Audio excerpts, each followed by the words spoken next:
Hello, everybody. I'm Professor Simon Fengxiao of Intense Business at Suning Women's University in South Korea. I'm really happy to have this opportunity to share some knowledge, right? Some experience based on my teaching, my research. So about how to understand the business opportunities, especially for global companies, how to identify the business opportunities in foreign market. Why do we have to learn Intense business? So I would like to give you a basic introduction, aims to provide you with some basic understanding of some different Intense business issues. So before starting the lecture, I'd like to ask some questions, okay? So why do we start Intense business, right? Very important question. Why do we have to have a separate course of Intense business? So I know maybe many students may attend some courses like business strategy or principle of business, but also we have a separate course, Intense business. So why do we have to study Intense business? Very important issue. So I would like to discuss many different issues between domestic business and Intense business. Secondly, so how to understand the Intense business, and also how to understand multinational enterprises or multinational corporations, ME, right, or MNC. Third question, how to formulate, implement a successful Intense business strategies in foreign market. How to do that? So how can the companies identify the opportunities, or how to formulate, develop a successful strategy? So then we look at the important role of an international environment, how to do environmental analysis. So for Intense business, for global companies, multinational companies, so a very important issue, how to correctly understand the environment, okay? It's a very, very important issue.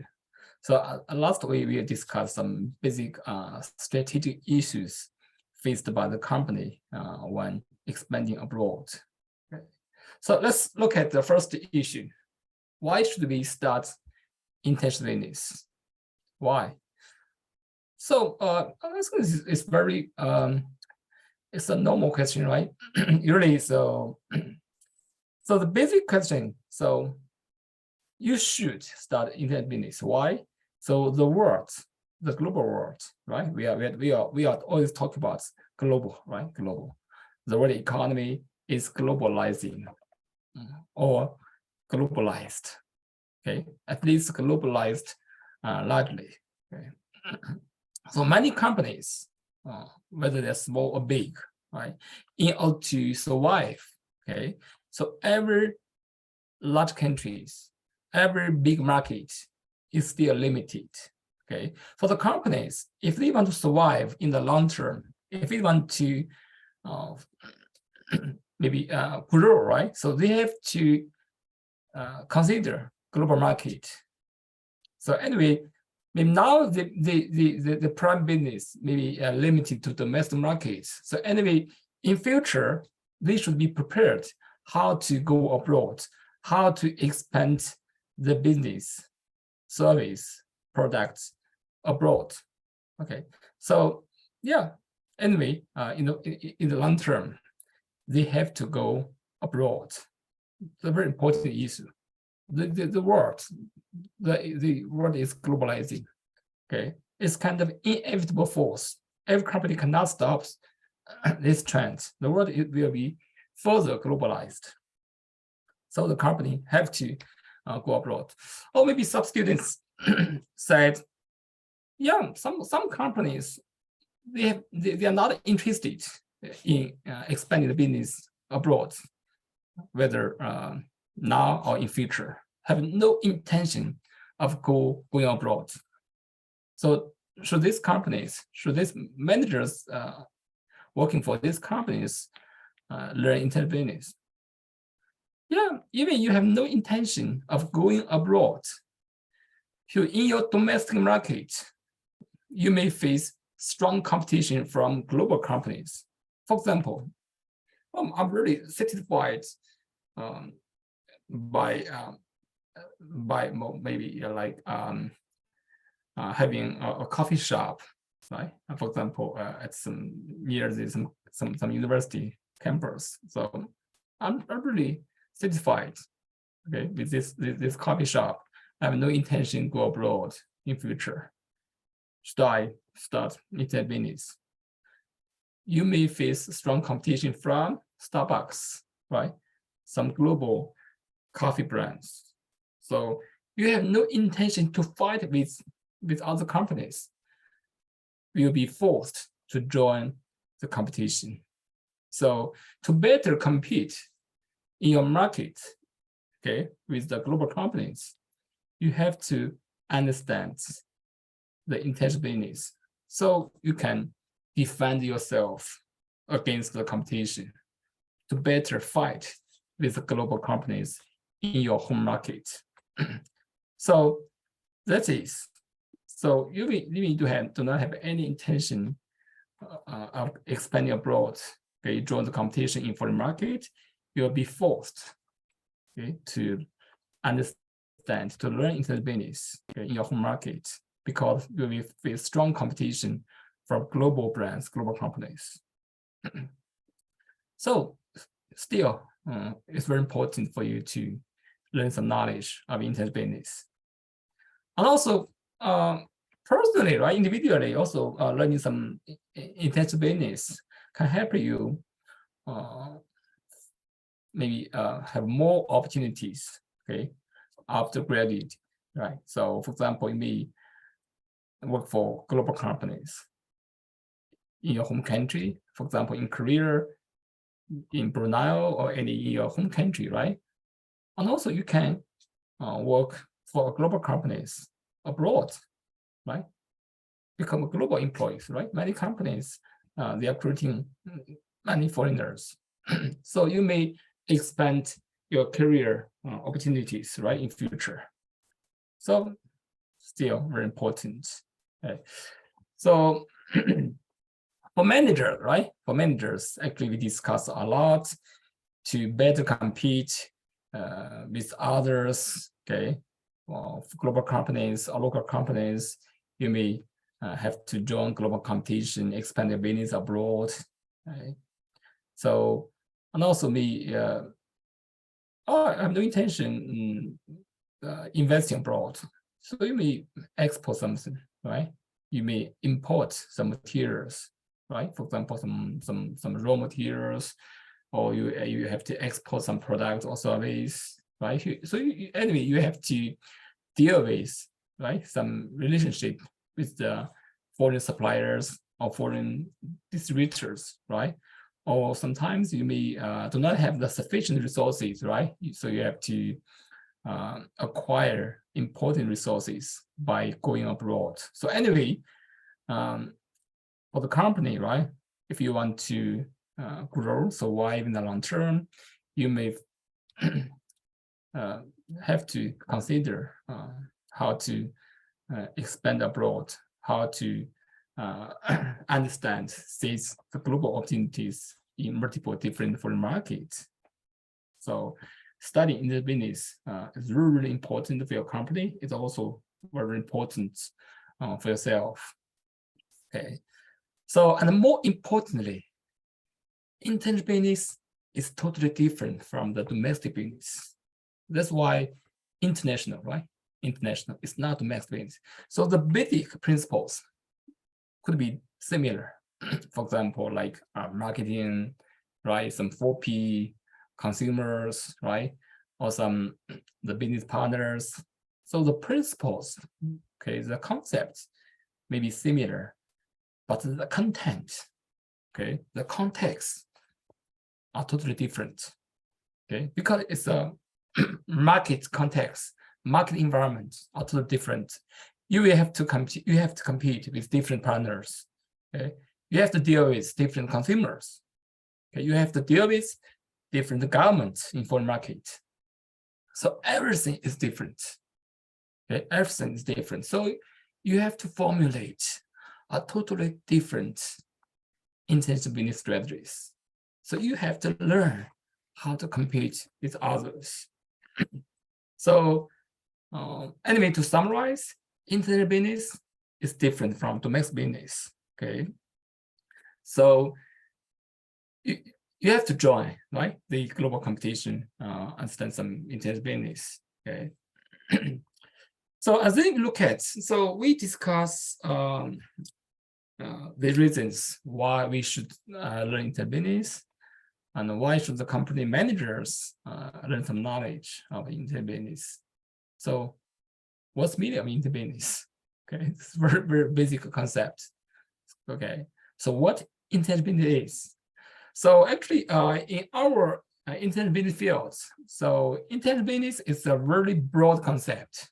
Okay, so generally speaking, all commercial transactions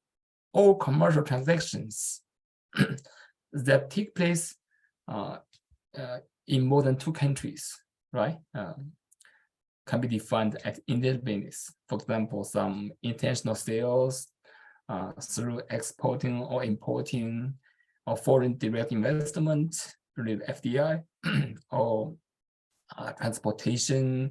So any commercial transactions that take place among more than 2 countries can be defined as international business.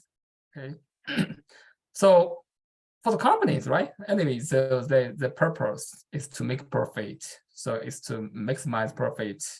Okay, so by going abroad, okay, the companies can expand their sales, acquire different important resources, and also can minimize, right, the risk by entering more different markets.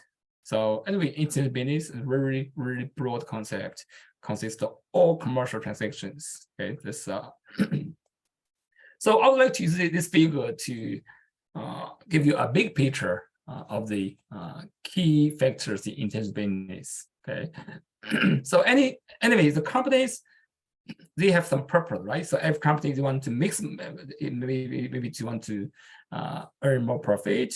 So on the right side, if you look at the motivations, right, objectives, okay, so of the going abroad, so we may actually summarize them into 3 motivations, right? So any different companies may have different purpose by going abroad. Okay, for example, some companies want to sell more products, sell more service. So any home market is limited. Okay, so they would like to expand. Okay, expand the scope of the market. They want to sell more product, make more money. Okay, so we can define this motivation as expanding sales. Okay, and also some companies, they are not interested in selling a product service, so they may aims to acquire some important resources. For example, cheap labor, right? By establishing some factories, building some factories in some developing countries, emerging markets, they can enjoy the sufficient workforce, and also they can reduce the manufacturing cost by enjoying the cheap labor resources. So anyway, to acquire resources, or by doing some investment in some developed countries, they can learn some knowledge, learn some advanced management know-how, okay, from their other business partners. So we can define it as resource acquisition.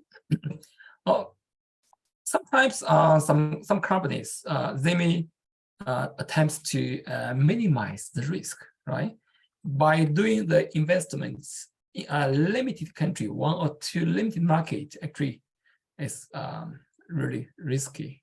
So try to diversify, right, the business in multiple markets can help the company minimize the potential risk, right? For example, policy risk, or economic risk, or even natural risk, right? For example, many some countries may face many problems, right? Because some natural disasters, always take place in such countries, such as earthquake or any other different many risk, right?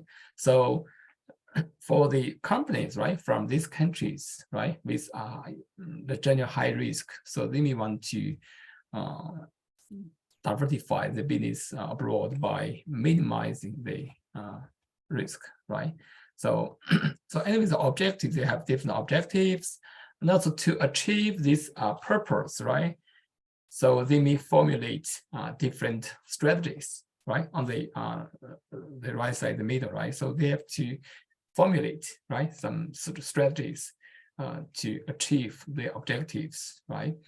For example, some different global strategies or intentional strategy or transnational strategies, any different multiple different strategies, right? So for intentional business, a very important issue is how to go abroad. Okay, we are talking about the entry mode, right? Entry mode. How, right? How can the companies go abroad? Okay, for example, they can expand the business abroad by exporting or importing, right? So exporting, importing is a kind of the easiest approach of going abroad. Okay, so it's the easiest and quickest ones. Okay, so it's very simple, right? No need to build a factory in foreign market. Just the transport, right? The product or service abroad. Okay, directly or indirectly. So anyway, so to join the internet business through exporting or importing, or they can maybe further the international expansion by directly building a subsidiary, right? Subsidiary. So usually we call it foreign direct investment. So anyway, so the companies can engage intense business by using some different entry modes. Okay. Second, more important, they may face another issue to enter which market, right? So, so I think at least more than 180 countries in the world, right? So the companies, they face multiple different locations, right? So which market should the company enter or enter first, right? So we are talking about the location choice, okay? To export to which country, right? To do the investment in which markets, right? And to enter which market first, okay? Second or third, let's make the sequence of the location choice, okay? That's also a very important issue. So anyway, how to enter foreign markets, okay? Where should the company expand, okay, the business or service? So they are very, very important issues, okay? So this company's objectives, right, purpose, motivation, or the strategies will be affected by what? Environment. That means the left side, right? The environment, okay? So the company's internal environment, right? For the right side, the company's strategies, resources, objectives, we can define as internal environment. Okay, so the internal environment will be largely affected by external environment, the right side. What kind of external environment? For example, the cultural difference. South Korea, US, Germany, also India, Southeast Asia. So the markets, right? The culturally, they are quite different. Language are different, right? Religions, right? Political systems could be a little bit different, okay? So cultural, okay, factors plays very important issue in determining the foreign business, okay, and also the business strategies, okay, and also the political environment are different, okay. So capitalism or socialism, okay. So the government policies could be a little bit different, right, across the different markets or legal systems, right? Political legal environment could be different, okay, and also the economic environment, economic environment could be different, right? The GDP growth, right? The inflation, deflation, the monetary policies, right? So maybe the unemployment rate or the social like the purchasing power, right? GDP per capita, anyway, different economic, right? Economic factors, economic environment could be different. So anyway, and also the competition, right? Competition could be different, right? So the companies may face different competitors in different markets, right? For example, in China or in some US, the big market, right? Some the companies may face competitions from both local market, local competitors, also from the other global competitors. Okay, so and also of course the geography environment are different, right? So the weather or the climate could be a little bit different, right? The land, the population, or social, or any other, many different factors. Okay, so anyway, we define it as external environment. So the internal environment, okay, the company's issues will be affected by the external environment, and also the external environment could be influenced by the company's strategic choices, right? So the company may launch different products, different service, may exert any effect on the environment, right? Change the consumer's attitude, change the consumer's preference, right? Or the consumption cultures, right? So, for example, some people before they don't like hamburger, right? They don't like hamburger, right? They like some kimbap, right? Like some local food, right? But many people, right?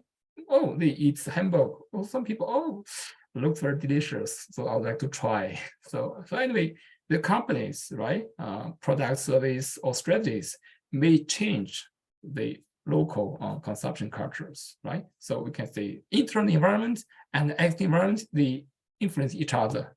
It's kind of interaction relationships, okay? So let's look at the key players, right, in intelligent business. I really define the companies as players, key players. So who are the key players in intelligent business? That we call it multinational companies, right?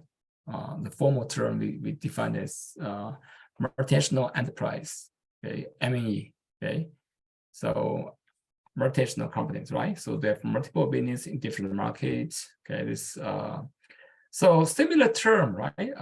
MNE, multinational enterprises, or MNC, right? Multinational corporations. Okay, so multinational companies, right? Multinational firms. Actually, they are quite similar terms. Okay, they represent the similar meaning, right? So any companies with foreign direct investment in different markets, right, can be defined as multinational companies or multinational corporations. So anyway, and also another term, transnational corporations, okay, or transnational companies, usually TNC.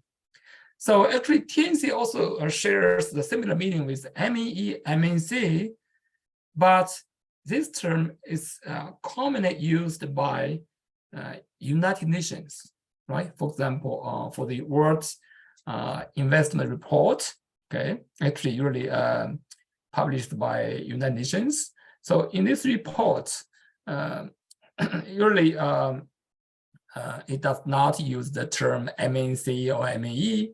It tends to use the TNC, transnational companies. And this kind of style, right? But this shares similar meanings with MNE, MNC. So anyway, you should know TNC is this term is commonly used by some reports or some documents published by the United Nations. Okay? So I mean, multinational companies, they are the key players. That size matters. Okay, so we're talking about the key players. Are they big or small, right? Though big companies or smaller companies? Who are the key players? Does size matters? So traditionally, usually many big companies, right? They tend to expand in many countries, right? So there's some traditional approach. So usually many companies, they start the business in the domestic market, and then they may expand the business product by exporting, and then they may build some subsidiary in some markets. So actually, it's kind of what? It's kind of incremental international expansion process.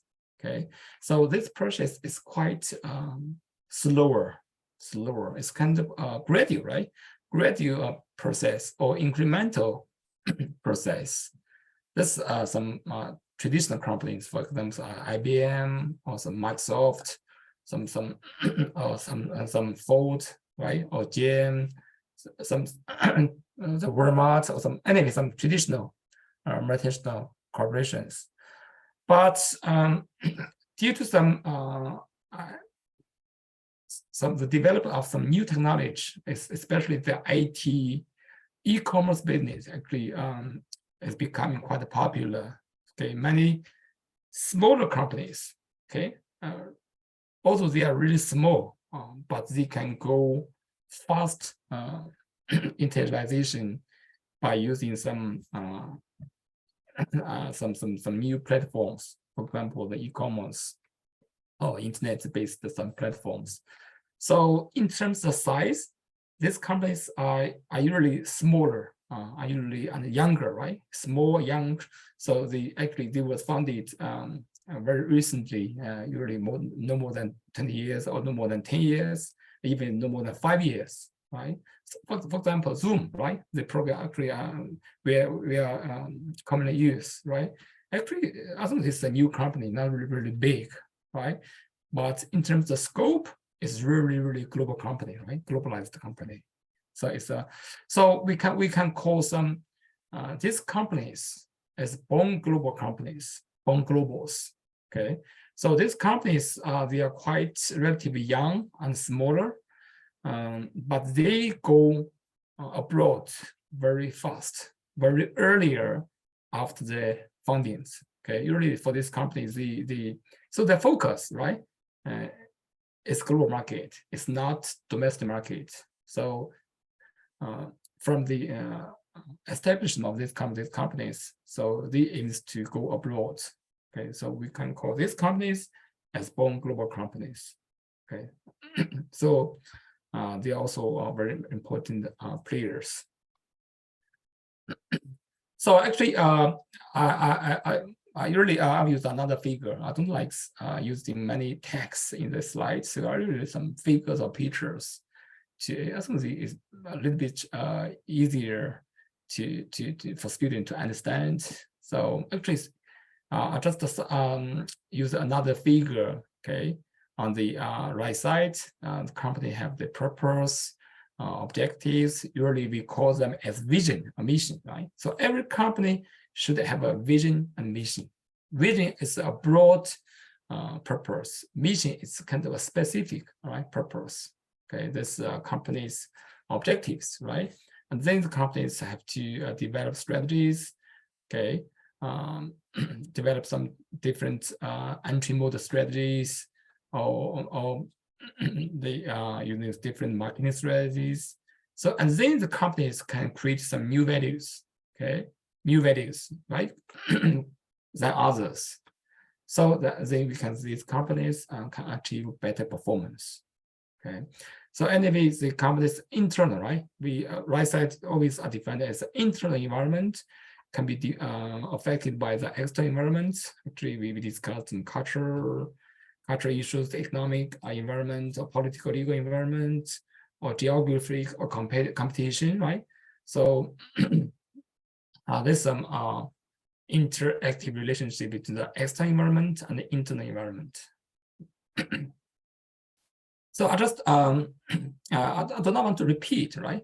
So I'll just give you some introduction about the company's vision, mission. As I discussed with you, the vision really a broad purpose for the company.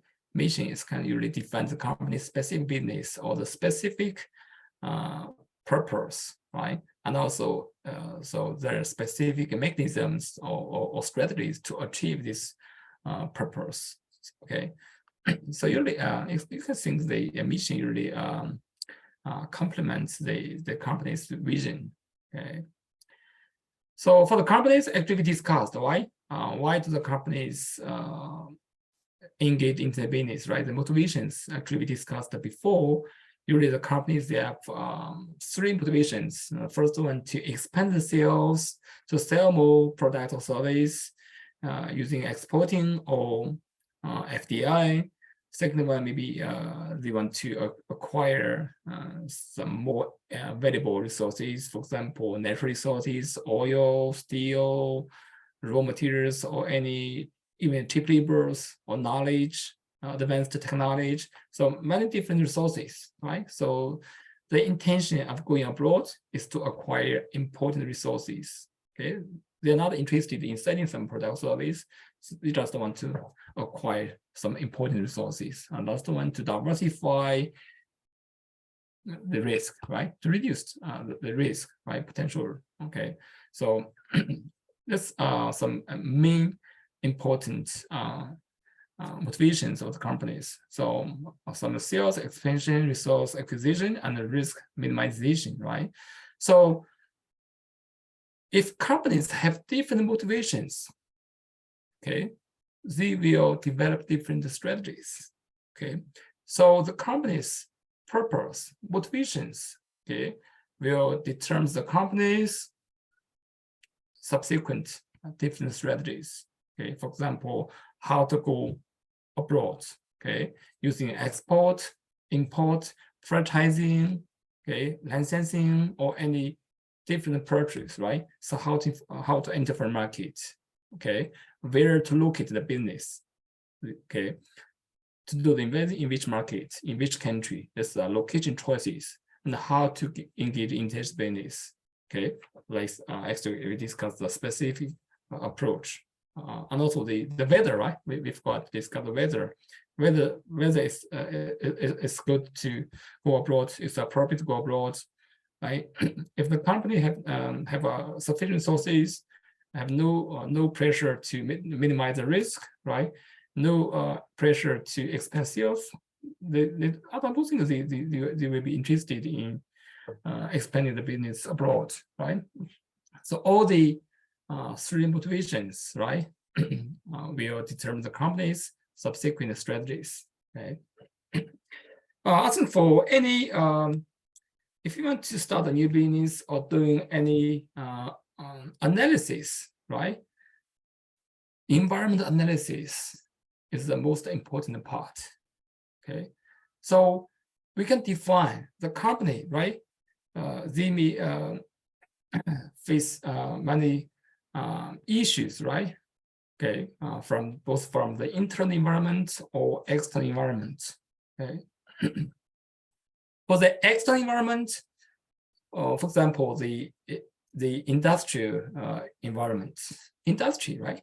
So if the company wants to make profit, right, achieve success, to choose a good business is really, really important. Whether to sell coffee, to make a phone, or make a car, or provide any business, any service or product. Okay, so the business selection is very important. This does the industry environment, right? How to select a good business. Okay, and also for the right side, actually we discuss the macro environment, cultural, political, or economic environment. Okay, so and also the last part, internal, right? Internal. So the company have to analyze the external environment. They have to analyze the external environment. Okay, the environment analysis, right, are really important for the company. So let's look at, okay? So look at how to analyze the external environment, okay? So as we discussed, right? External environment, we can divide the external environment into two parts, industrial environment and macro environment, okay? Okay, by analyzing the external environment, the company will identify some opportunities or threats, right? It's kind of SWOT, right? SWOT, SWOT, right? Actually, this OT is kind of external environment analysis, right? So by analyzing the external environment, the industries, and also the macro environment, the company will find what they might choose to do. To do what business? To make a coffee, make a car, make a smartphone, or make a semiconductors. To do what? Right? How to choose a good business? Okay, attractive business, attractiveness, right? We define the attractiveness, a good business, right? So, oh, it's good to make the semiconductors, right? Making the chips, memories can help the company make a profit, right? It's good business, okay? So this external environment, the company will find what they might choose to do, okay? Okay, so here I will introduce a very important tool we call 5 force models, okay? So as I discussed with you, choosing a good business is very, very important. That's the direction, right? Direction, right? If you still enter some market by producing some old products, okay, or less profitable products, okay, it's a better decision, right? You choose a better direction, a best business, right? So whether you will work hard, right, to develop your competitive advantage, but it will be very, very difficult to survive. Why? Because you choose the wrong business. Okay, so how to analyze which business is better than others? Which industry is more attractive than others? How to know? How to select a good industry, a good business? Okay, here actually I introduce a concept. Actually, we can define it as a tool we call it 5 force models. Okay, it's a really important, very useful framework. Okay, so the basic idea of the 5 force models is tell you how to know which industry is more attractiveness. Okay, so there are 5 forces determining the industrial change, right? So if you want to start the new business, right? So you have to compare, right, your bargaining power with these 5 forces, okay? If your bargaining power is more powerful than these 5 forces, that means this business is good for you, maybe a good business for you. If your bargaining power is more powerful than these 5 forces, oh, it's good for you to do the business in this industry. If your bargaining power is weaker, much weaker than these 5 forces, their powers are more powerful than you. That means you are weaker, right? Okay, so your power is weaker. So that means maybe not a good business for you. Okay, let's look at 5 forces. What are they? So the first one, supplier. So let's start, right? Supplier. Yeah. If in this industry, right, there are very limited suppliers. Okay, that means your bargaining power may be much, much weaker than your suppliers because they control important raw materials or components, right? For example, the Android systems, right, or some key CPU or chips, right? Very limited suppliers in the industry. So you may think about, oh, maybe another good business, right? In terms of the relationship between your suppliers and you, right? So this first false, okay. A second one is buyers, right? So buyers could be B2B or B2C, right? Could be the companies, could be general consumers, right? So buyers, right? Compare your bargaining power with that of your buyers. Whose power is more powerful? Okay. And then you can look at in the middle, right? The competition. Compare your bargaining power with your current competitors. Okay. Are there many competitors in the industry? Okay. Do you have any advanced competitive advantage compared with your competitors or rivals, right? So anyway, compare, right, your competitive advantage with your competitors, with your rivals. Okay, this current competition. Okay, and then in the below, right, potential new entries, right? You look at whether in future there will be more new competitors or not. Okay, that means look at the future, right? The future competition, the potential competition. So how to know whether in future there will be more companies expanding into this industry? How to know that? Okay, you can look at the entry barriers, right? If this industry is very hard for other companies to enter, that means in future there will be less new competitors. Okay, there will be less new competitors expanding into this market. Why? Because it's very hard for a new one to enter, right? If there are few entry barriers, any companies find it very easier to do the business in this market. Okay, in this industry, for example, for the smartphones, our company find it very easy to make phones. Okay, they just design the model and ask some other companies to make it, right? And then they just put they create a new brand, right? Sell the phones, right? Those phones are not very difficult, right? They can buy also many different components and assembly. Ask some other company assembly the product, right? Yeah, it's very easy. That means our company can do the business, right? Easily. That means in future there will be more new competitors, okay, to enter this industry. That will be not a good business. So anyway, you can look at the entry barriers, right? If there are more entry barriers, that means there will be less new competitors in future. So anyway, some potential new entrants. So last one, okay, last false, right? Last false. So whether your product can be easily substituted, right? Whether your product can be easily substituted, right? If your products or service are not unique, okay, they can be easily replaced or substituted by other new product service. That means this business maybe not a good one, not a good choice for you.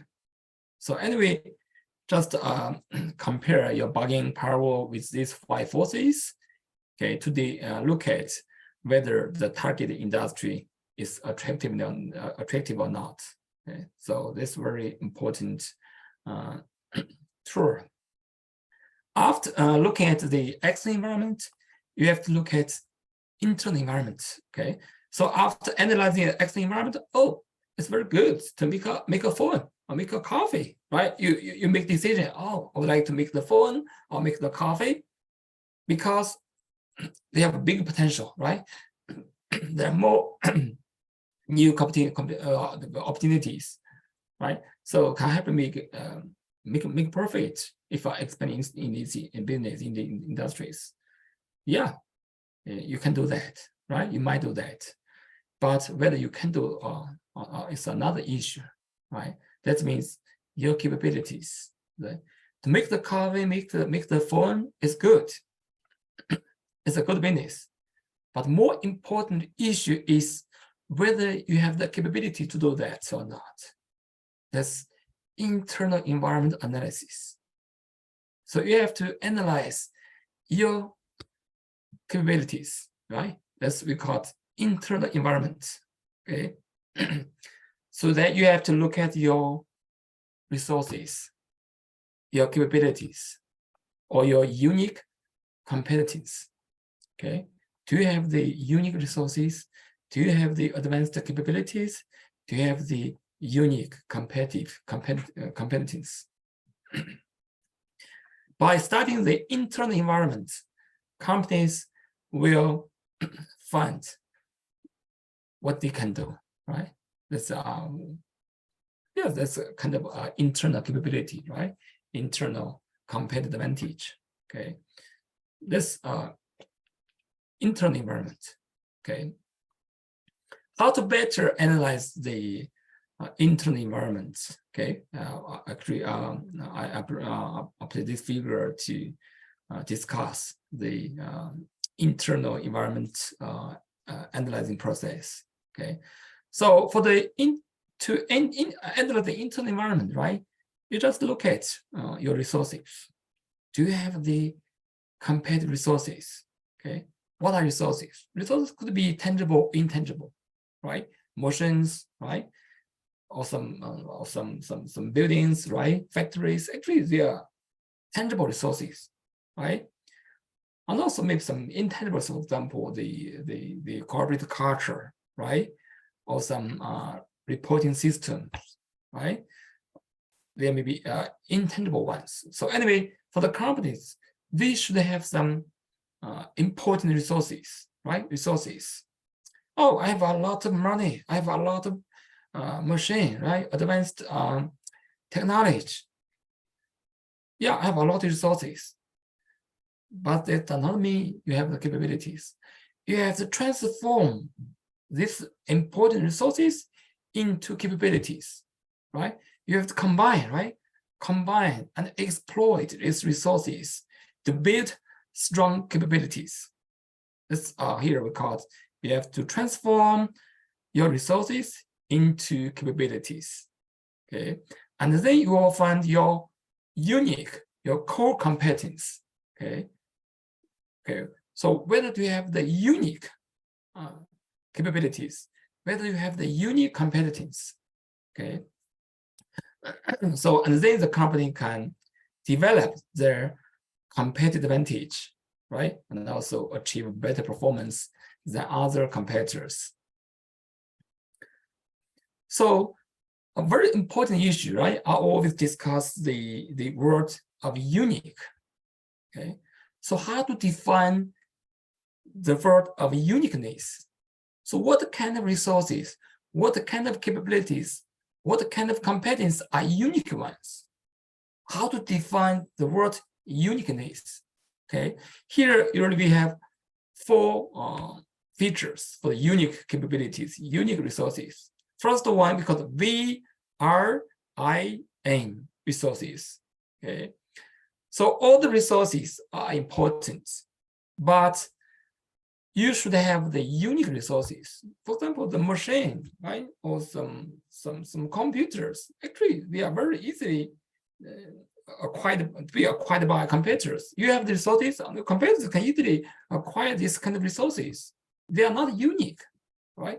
You should have more unique resources. How to define uniqueness? First one is valuable. Should be valuable, right? Should be important. Second one should be rare, right? Only few companies have these resources. Rare, right? Rare. Okay. Third one should be difficult to imitate by competitors. Right? If your resources can be easily learned, can be easily imitated by your competitors, your resources are not unique, because can be easily learned, imitated by your competitors. Okay. And the last one, whether your resources or capabilities can be easily substituted or not. Okay. There's some 4 features, right, to define the uniqueness of the resources or capabilities. Okay. There's some important issues. Okay. So to summarize, the company should have a good match of the internal environment and the external environment. Okay, both are important. Okay, because the external environment will tell the company what the company must do. Okay, what the company might do. Okay, what kind of the business or is more profit, it's better, it's more profitable, right? So how to select a good business, okay, and to enter into which markets, okay. By analyzing the internal environment, the company will find what the company can do, okay. It's a little bit different, right? What a company might do, what the company can do, a little bit different. So anyway, the internal environment and the environment should match well. Okay, have a good fit, right? Good fit. So I think the company can achieve more competitive advantage and finally achieve better performance than others. Okay. Okay. So after analyze the internal or external environment, the company have to develop some strategies, right? Okay, so they have to move, right? They have to move. Oh, doing this business better, right? It's profitable, and also I have important resources, abilities. So, and then the company have to develop effective competitive strategies. Okay. So for the strategies, usually we have two types. Okay. For example, if the company make decision to make coffee, okay, so they may formulate different strategies. Some companies may want to sell the product, the coffee, at a low price. That we call cost leadership, right? In terms of quality, it's acceptable, right? So, but the price is much cheaper than other competitors. Actually, in South Korea, in the recently, actually, the many new coffee brands emerged. Okay, in terms of price, relatively much cheaper than some of the leading Starbucks or some the leading global brands. Okay, so price is more competitive, but the taste is not bad, right? It's okay, should be acceptable, right? But the price much cheaper. Consumers, right? I think the consumer would like to buy cheaper ones, but the quality should be acceptable, right? That's one strategy. Second one, oh, you may want to charge high price, but your product, your service should be largely different from others, should be unique, right? That means the company can use a differentiation strategy, okay? Because your product, your service are different from others, okay? So you can charge high price, okay? So actually, I'll give you the example, like for the cost leadership, actually some Xiaomi, right? Actually for the many the smartphones or some computers or TVs made by Xiaomi, actually much cheaper than other leading brands. Okay, maybe sometimes really much cheaper. Okay, I think some quality is acceptable, right? This and for the differential strategy, actually Apple, right? Apple is quite unique, right? They have a unique app store, they have a unique design, they have a unique operating system, right? So usually they charge high price, right? Much more expensive than the other models produced by Xiaomi or some other low-end brands. Okay, a little bit different, right? Both are important. Okay, so the other question: how to develop cost leadership or different strategy? How to do that? How can the company lower the manufacturing costs, right? For example, if the company wants to use a cost leadership strategy, they have to find some approaches to lower the manufacturing cost, right? So every company have to make a profit. If they want to sell the product at a cheaper price, they have to reduce the manufacturing cost. Then they can earn some margin, right? So this is more important, how to lower the manufacturing cost, how to reduce the cost. Okay, if the company wants to create some different or differentiated product or service from others, how make the products be different from others? How to different your products, your service? Okay, that's another concept, value chain. Okay, so the companies can identify their competitive advantage by analyzing their value chains. Okay, what are value chains? Well, very important concept, right? How to define a value chain? What's value chain? So everything can be defined the collection of all the activities performed by the company. All the activities performed by the companies can be defined as value chain. The collection, right, of the activities performed by the company. So for the activities, usually we can separate them into primary activities and also the support activities.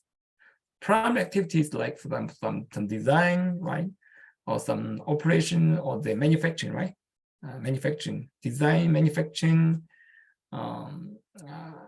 transportation, logistics, right, or some marketing, or the after service. So they are main, right, or primary activities, and also some other like support activities like the human resource management. So anyway, the companies can combine their activities differently to reduce the manufacturing cost or to different their products or service. For example, right, for Apple, right, why is it can different their product service? So usually Apple focus on design, right? They do not directly produce the phones, okay? So they only focus on design, right? How to develop the unique App Store, right? And also the operating system, how to design the model, the phone. Okay? So Apple is more correctly defined as a designer, smartphone designer, right? It's not a maker, right? So who makes the phones for Apple? Who makes the phones? Okay, so actually, Apple for the manufacturing process, they choose to outsource. Okay, outsourced the manufacturing process.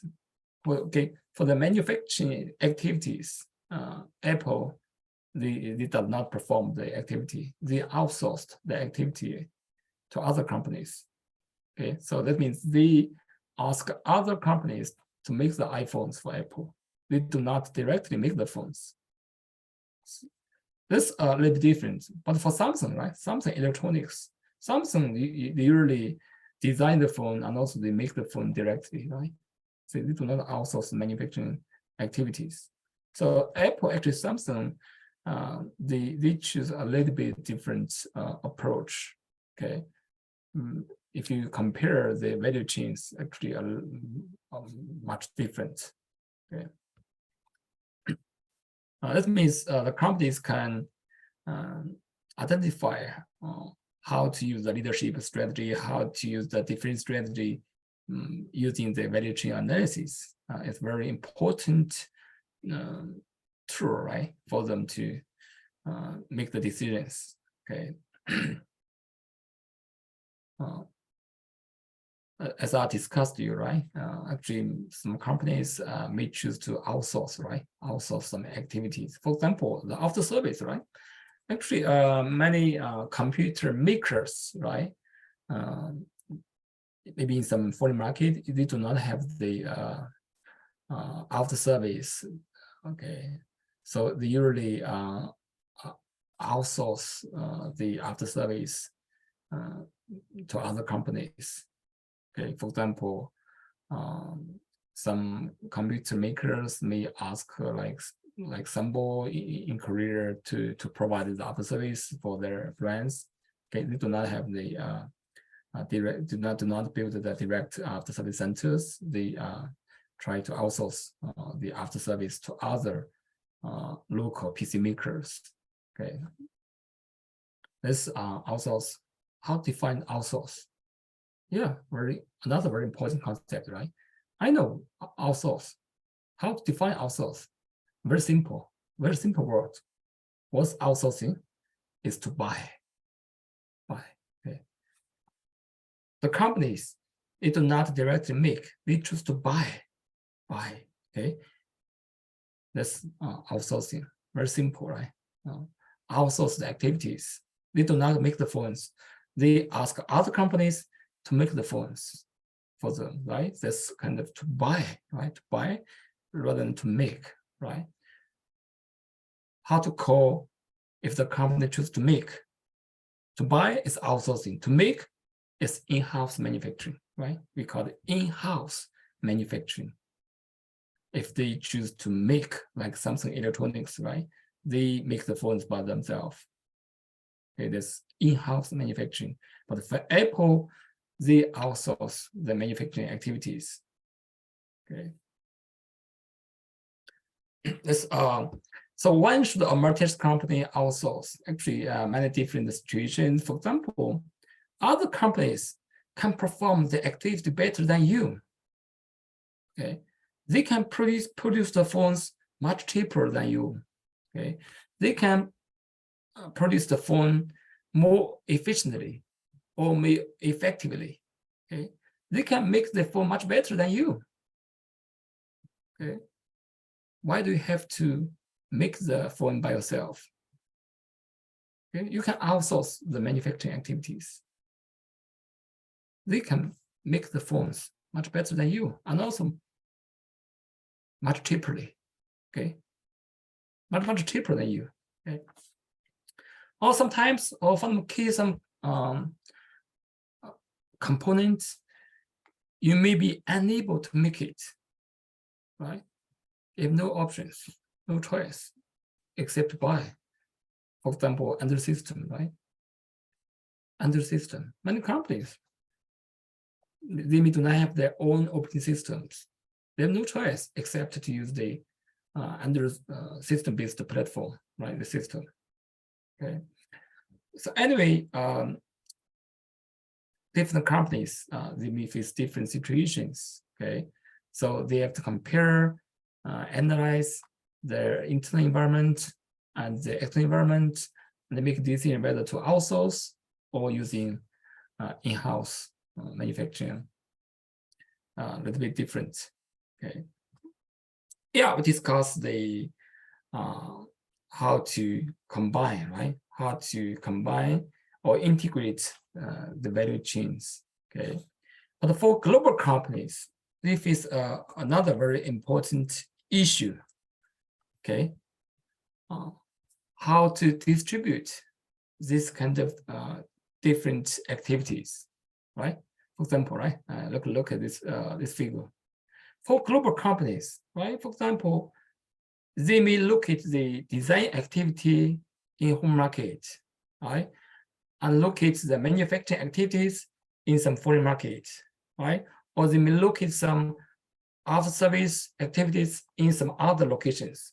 Okay, for global companies, multinational enterprises, right? They have multiple different subsidiaries in many different foreign markets. They may look at the different activities in different areas. Okay, this some important decision for global companies, for multinational corporations to make.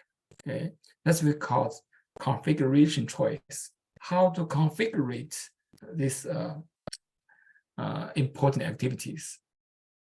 Okay, if they look at all the activities in one or two are very limited areas, we call this approach as a concentrated strategy.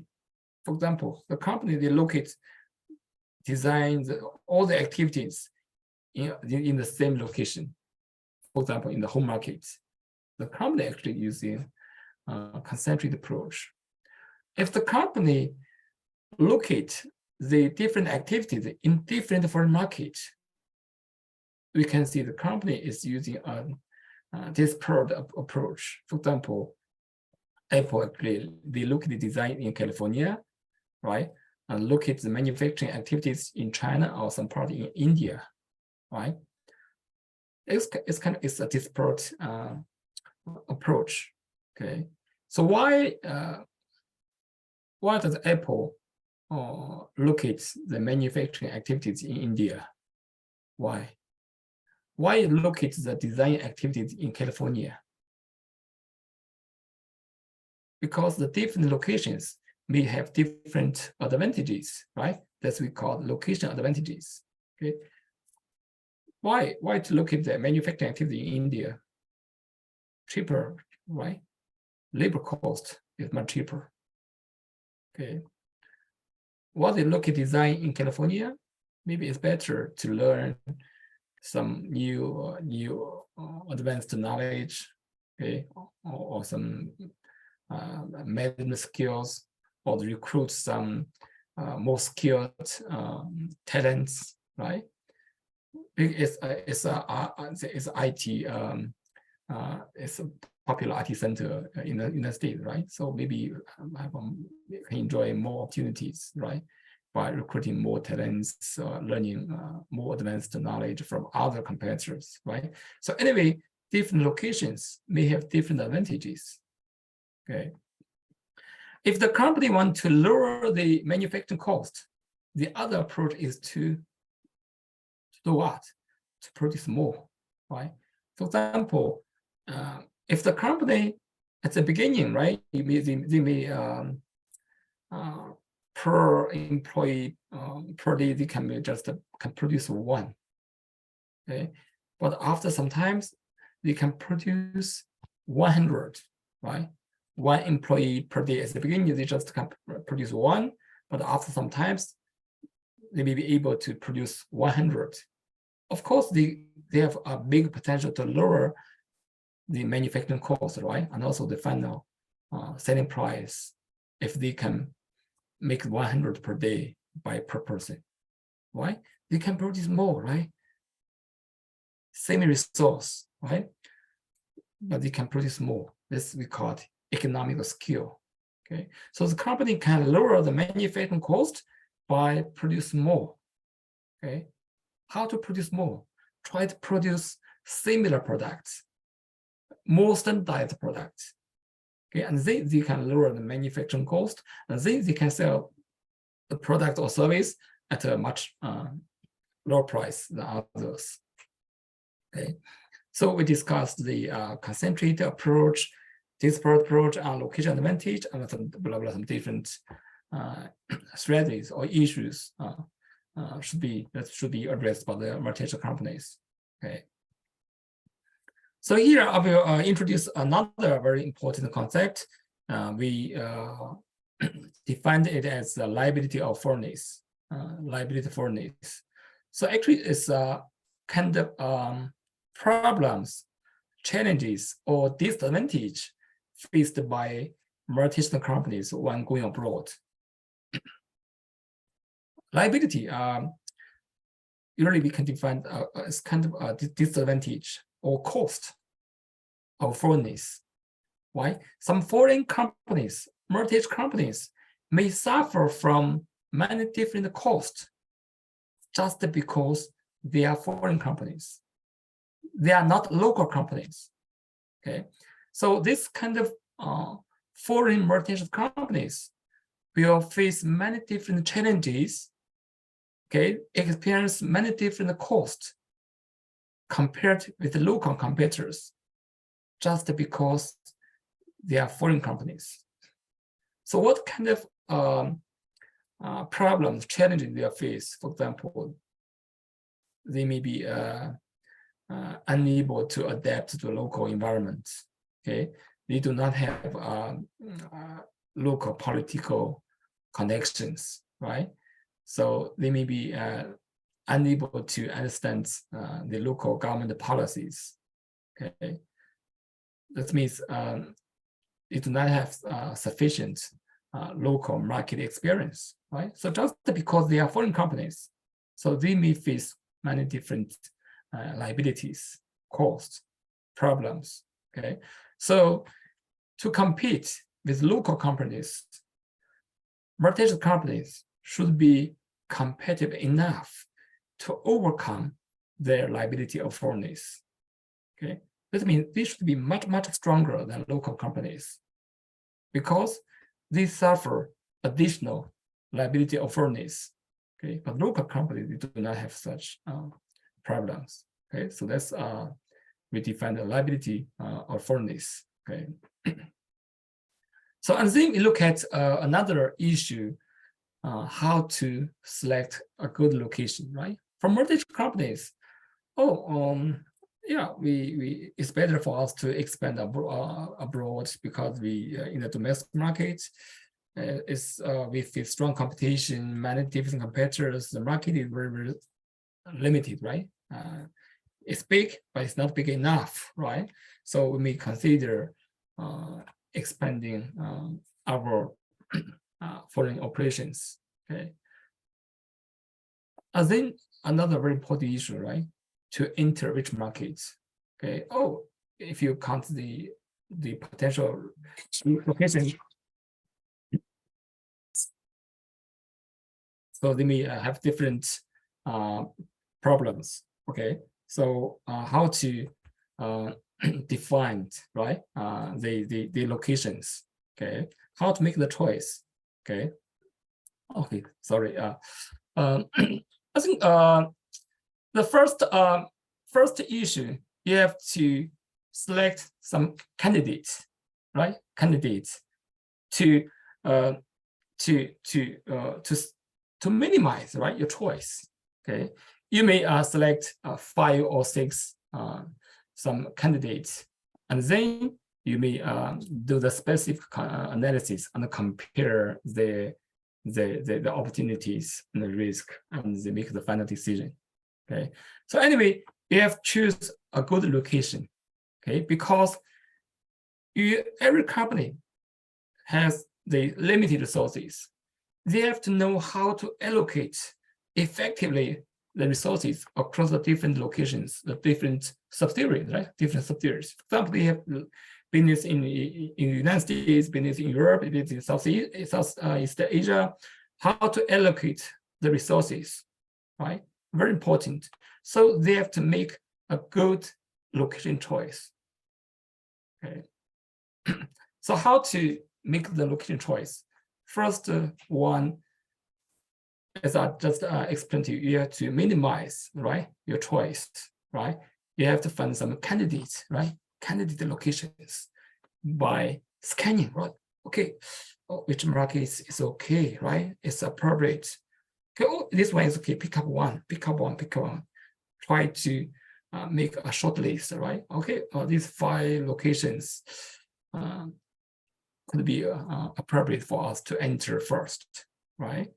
So how to scan? You may collect many different data or information from the different open sources. For example, maybe from the these trade associations, from the government agencies, or maybe ask some consulting companies, right?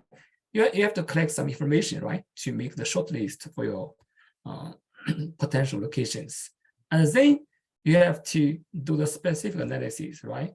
That means do the on-site visit, right? You have to collect maybe the local informations, right? Or send some different teams to different potential markets, and then to collect some more valuable information or data, right? And then you have to make the final decision. So a very simple tool for you to make the decision, that's we call opportunity risk matrix. Okay, so anyway, during the crisis, right? Crisis, usually high risk, right? More opportunities. That's a basic rule, right? More opportunities, right, may also be maybe associated with more risk, right? That's we call it crisis. In Korea, called 위기, right? 위기, but in Chinese we call it 위기, right? 위기. Crisis is two words, right? It's in career. R, which means risk, right? G, which means opportunities, right? Without risk, no opportunities. That's the crisis. Wiki, right? Wiki. So, however, you have to what you have to do is to do what? To minimize the risk and maximize opportunities, right? This is the best choice, right? More opportunities are associated with high risk, right? But what you should do is to maximize opportunities and minimize risk, right? Very simple. You can look at, okay, which market has relatively more opportunities and have less risk, right? That's to make the best decisions, right? Okay, to minimize risk and maximize opportunities to find this kind of locations, okay? So another useful tool for you to compare the different potential locations is we call diamond model. Diamond, okay? Diamond model, okay? What's diamond model? It's kind of a framework, right? This model looks a diamond, right? So that means if you want to compare different locations, different countries, you can analyze, compare these four factors, okay? So according to the diamond of the national advantage, these four factors, okay, will determine the national advantage of any countries, okay? If you compare the different locations, different countries, you can look at these four determinants because they are very important factors determining the national advantage of any country. Okay, the first one, of course, is very input, right? Factor conditions, factor input, right? Resources. Okay, does the country have valuable resources? Okay. Okay, so I'm looking for these valuable resources. Okay, whether the country, this market have this kind of resources, okay, or cheap labor resources, or knowledge, right, or some natural resources. Anyway, that's factor condition, right? Resources. On the right side, demand, right? So my purpose is to expand the sales. Okay, you have to look at whether this market, this country have a big demand market. How to look at the purchasing power of consumers, okay, and also the population, right? Okay, the population size, whether they have many potential consumers, whether they have the strong purchasing power. Okay, that's demand, right? Both resources and demand are important. And also, we have to look at the whether the market, the country have related industries. For example, you are a smartphone maker, right? You want to make the phones. Okay, you want to build a smartphone the manufacturing factory for the market, right? You have to make a location choice. Okay, but you have to care about, right? Make the phone, they need many different components. Okay, you have to look at whether the target market, target country have the similar available supplying industries, like the chip, or like the battery, or the screen, any different supplying, right? Supplying industries. Okay, because you cannot make the phone by yourself, right? You have to buy, outsource some different components. Whether the target market, the country has the supporting or related in different industries or not. That's a very important factor to consider. The last one, usually the firm strategy, structure, or the competition, right? The market competition, okay, and also the industry competition, and also the government policies, okay. So, and also the local players, some competitive advantage, right?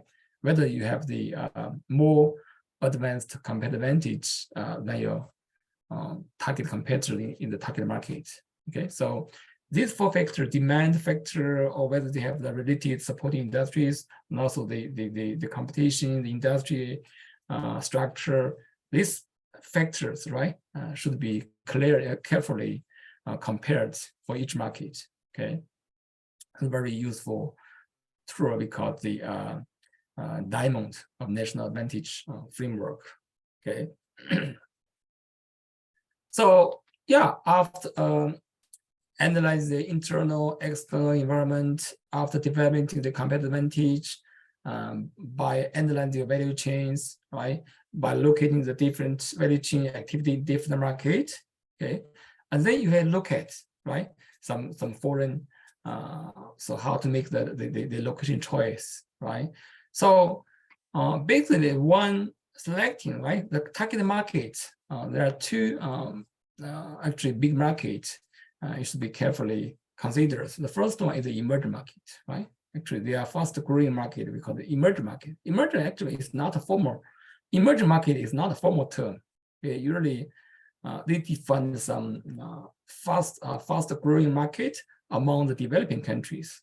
Okay, so usually they have a big potential, right?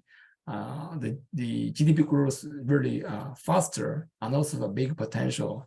Okay, so really we define them as emerging markets, right? So emerging markets, they provide new opportunities, right, for many new companies, whether they are large companies or small companies, they will enjoy many new opportunities by expanding into emerging markets. For example, the BRICS country, the BRICS, okay? BRICS usually define the relatively larger emerging market, and also some other, some new markets. For example, Next 11, like the Indonesia, Mexico, or Turkey, right? Or Vietnam, of course, including South Korea. So they define some maybe this market have big potential. They define some Next 11, and also the MICID, right? MICID, some yeah. People usually want to use some unique terms, right, or some animals, right, to define a group of countries with a special features. So anyway, the company have to care about the newly emerging opportunities in emerging markets. Okay, when selecting the foreign locations. Okay, here I just want to show you the new opportunities from the emerging markets.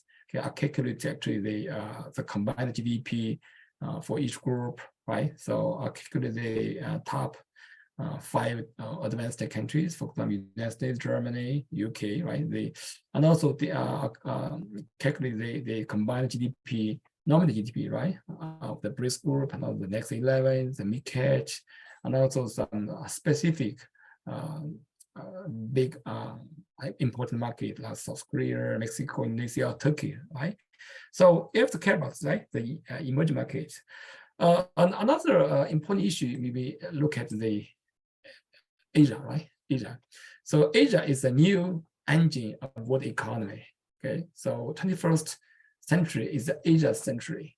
Okay, so they have many advantages in terms of economic growth in future. For example, they have big markets, right? Big markets.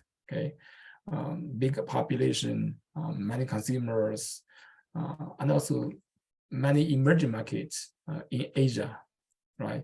Like Southeast Asia. Okay, they have many new resources like the Indonesia or some other many different members, right, in Southeast Asia. Actually, they have sufficient, adequate workforce. So the society is very young.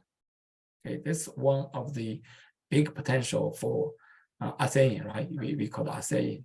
Okay, the society is very young. In future, they will provide many valuable workforce, right, for the global manufacturing industry. Okay, that's what we call it the emerging Asia, or quickly emerging Asia, especially the East Asia like South Korea, China, or ASEAN. Okay, so and of course some India, right? Some new opportunities, right? In Asia. Okay, so that will be very important. So just a history example, actually in 1970, they combined, right? The total GDP of Asia actually just 1.4 trillion, right? Actually, roughly less than 11% of the Europe, right? And North America. But in 2019, the ratio actually becomes more than 63, right? It's approaching 64. Okay, so you may say the Asia actually is quickly rising, right? So they represent the future of the world economy, the new engine, right, of the global economies. So for global commercial companies, right, when expanding abroad, you can look at how to what kind of new opportunities are emerging in this Asia market or emerging markets. Very good choice. So after selecting a good location, a good market, and more importantly, look at how to enter, right? How to enter. How? That means entry mode, right? Entry mode choice. Okay. Some companies may find it much better through the exporting. Okay. It do not establish the foreign subsidiary in the local market. It simply export. Okay.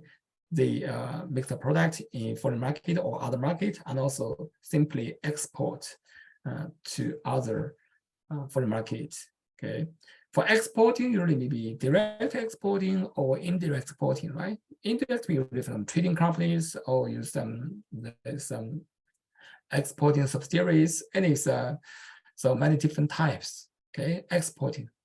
So actually, many for example, many Korean companies actually they are expanding abroad using exporting. Okay, actually many companies they export and also the import. So export importing activities are performed by many different companies. Okay, so sometimes okay, exporting may be not feasible. Okay, so in this figure, in this table, I divide the entry mode choice broadly into three types. The first one, exporting and importing, right?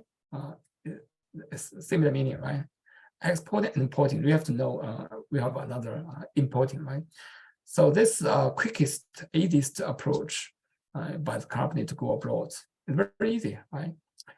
So, but sometimes exporting may be not feasible. When, for example, exchange rate, right?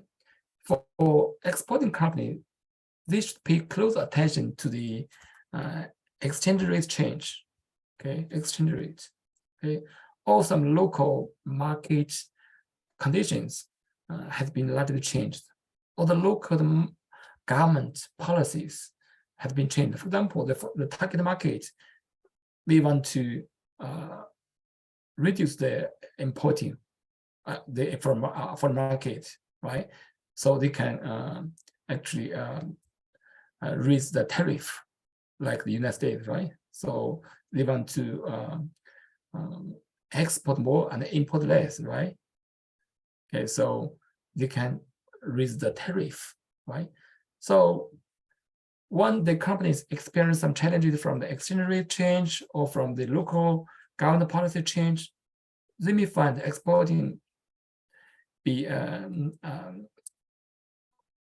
maybe very hard to use, okay, and not feasible. So if exporting is not feasible, they may consider some licensing, franchising, or management contract, or contract manufacturing. So I'm not willing to discuss each one because they're very, very similar, right? But you have to know franchising is a unique licensing, okay? It's unique. It's a special licensing, okay? For the franchising, the franchisor have to provide additional service assistance to the franchisee, okay?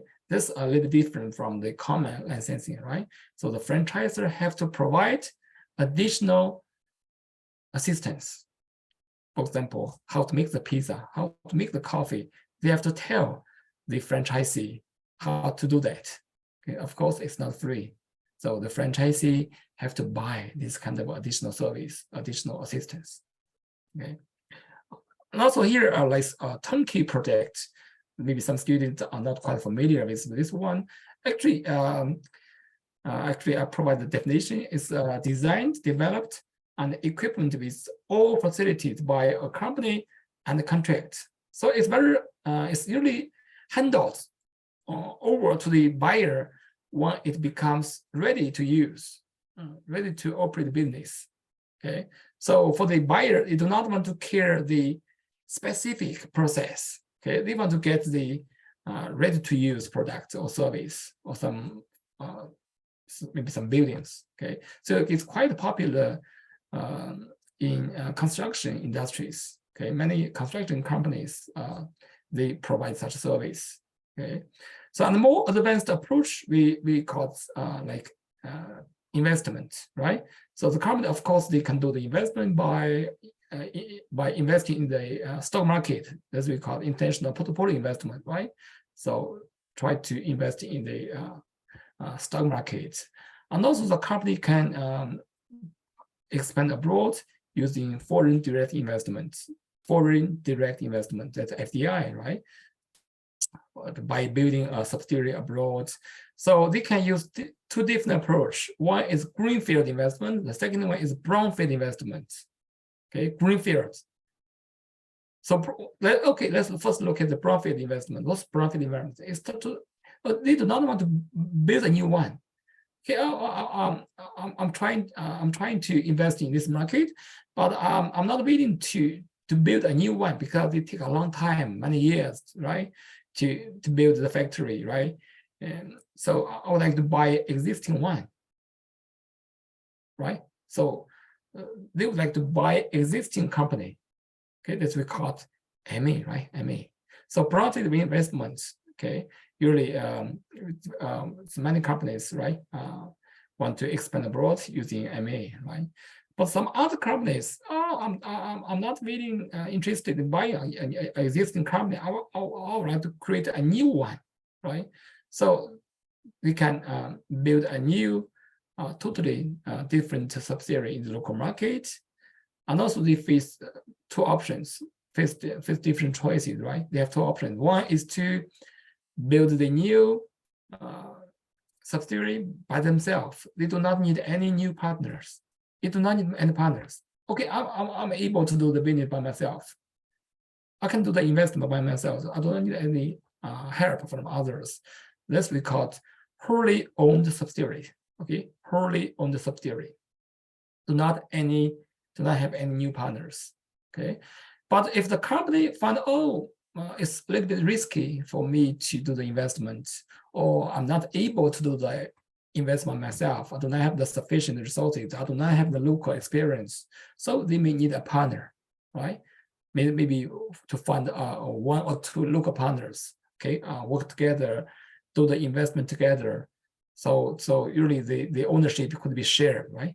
Because it's a joint investment, so the ownership of the foreign subsidiary should be shared by the company and their partners.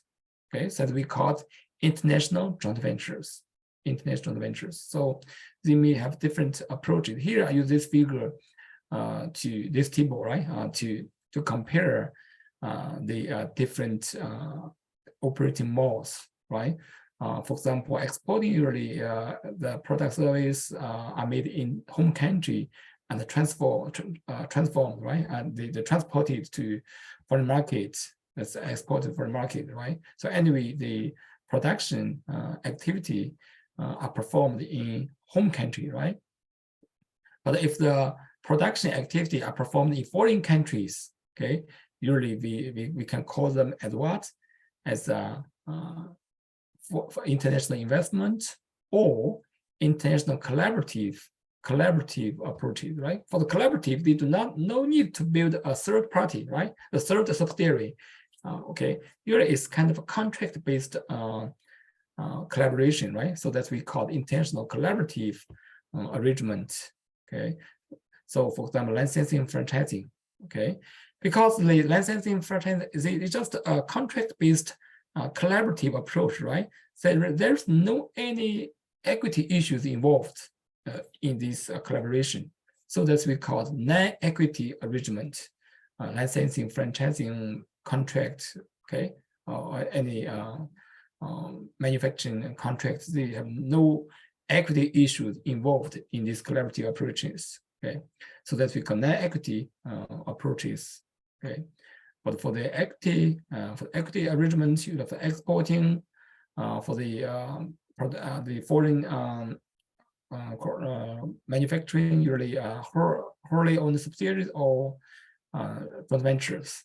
Okay, so this helps you to understand. So anyway, actually, I have a lot. Once I would like to share more knowledge, more actually my research result with you. But anyway, I hope we can share more different points or issues, discuss many different new trends with all of you. But you have to specifically focus, right? To do the business environment analysis, the companies, right? So actually, it's affected by both internal and external environment, especially to analyze the environment in a global, using a global perspective. Okay, so the company is not simply affected by the local partners, and also by the local competitors. Actually, is affected by global companies. They face competition from global players, not simply from the local market.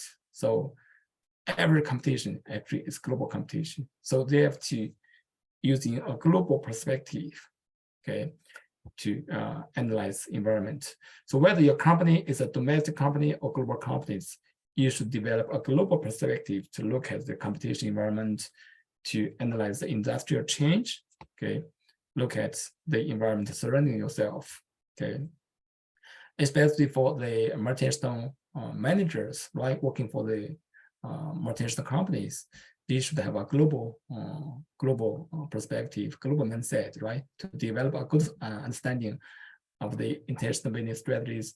For example, how to select a good market, how to enter for the market at a right timing, right? So when to go abroad, and also they have to look at how to go abroad, whether using exporting or licensing, franchising, or to using foreign direct investment